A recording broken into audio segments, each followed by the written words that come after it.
Okay, guys, so I'm making another video here and gonna talk about question 5 on page 4. So, page 4, question 5 over here.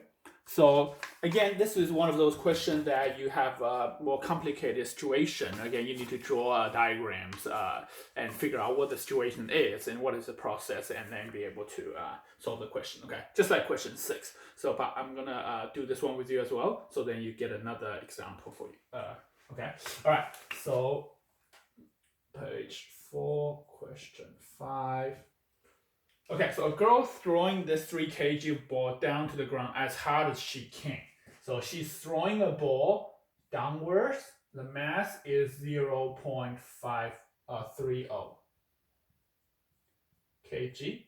Okay, as hard as she can. So there is already a speed over here. Did not kinetic energy wasn't zero at the beginning. Okay, so you already have a kinetic energy. All right, let's have a look.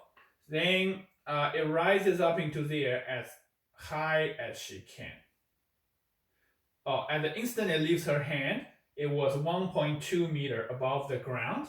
So, okay, so the distance over here is going to be, that's the height, which is 1.2 meter. And then the speed she's throwing is 11 meter per second. Okay, and that's all the information we have for now. Calculate the kinetic energy at the beginning. Well, that's all easy. That's EK equals to half mv squared equals to half times 0.30 times 11 squared. So I need to put that in the calculator.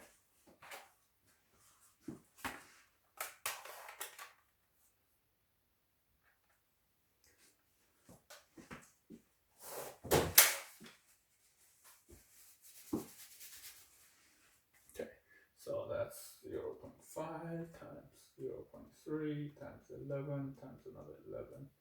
Okay, it's going to equal to 18.15 joule. Okay, so that's how much kinetic energy this object has when it's over here on top, okay? All right, and then question B, calculate gravitational potential, it will lose, okay? Question B, gravitational potential energy, change of that equals mg delta H equals to 0.30 times 10 times 1.2, okay? So put that in the calculator. So that should just be 3.6 joule. All right, so question C. Say the speed of the ball at the instant it hits the ground. Okay, so when the ball is over here, when it's hitting the ground, the speed equals to 5.9 meter per second. Okay, it wants us to know the kinetic energy over here. Okay, so I'm gonna call this speed dash. Just give it a dash so that shows it's different. So there will be an EK dash over here. Let's say this EK dash equals half mv dash squared equal to half times 0.30 times 5.9 squared. Okay, so now I'm going to put that in the calculator. 0.5 times 0.3 times 5.9 times 5.9 equals to 5.22 joule. Okay, so now let's have a look of this process. We have some kinetic energy over here. That was quite a big number, 18. And then some gravitational potential energy turned into kinetic energy as well. So if I ask you how much kinetic energy at the bottom you have, it should be these two values add together. Okay? Because that kinetic energy will still be kinetic energy here, and that gravitational had turned into kinetic energy as well. But from question C, we see, well, at the end, it says the kinetic energy is only 5.22. And then we have to say, well, where does the extra energy has gone, right? Okay, so question D is how much energy has lost to heat. So that's question D. Well, it's these two was the original energy, now turned into this one, and the other one will turn into heat.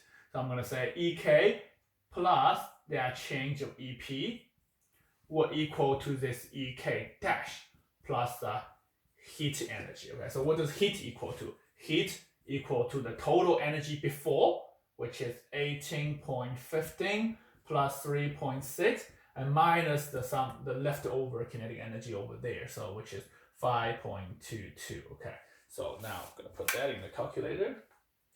18.15 plus 3.6 minus 5.22. Okay, 16.53 joule. That is the amount of energy that's being lost as heat. Okay, so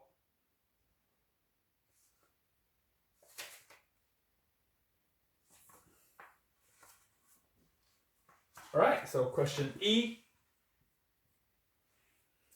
Now, after it has rebounded, the ball rises 1.5 meter. Okay, so the ball is going to come back up, and now it's going to go to 1.5 meters. So it's going to come to over here. Now there's a new height. I'm going to call this height dash. So the ball is going to end over here. Okay, how much gravitational potential energy does this one have? Okay, then the number is here. Then I can just go.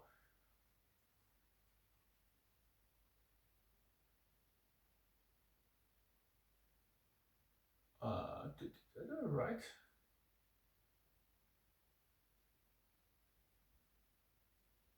Okay. All right. So yeah. So P, now the new gravitational potential energy over here is going to be mgh, that equals to, how much is this? Mass gh, okay. Mass is going to be 0.3 times 10 times height, which is 1.5. Okay, so that put together, that's 3 times this, 4.5 joule. Okay, so when it bounces back, it got 4.5 joule of energy, all right? And then how much energy is lost as heat and sun during the ball's contact with the ground? Okay.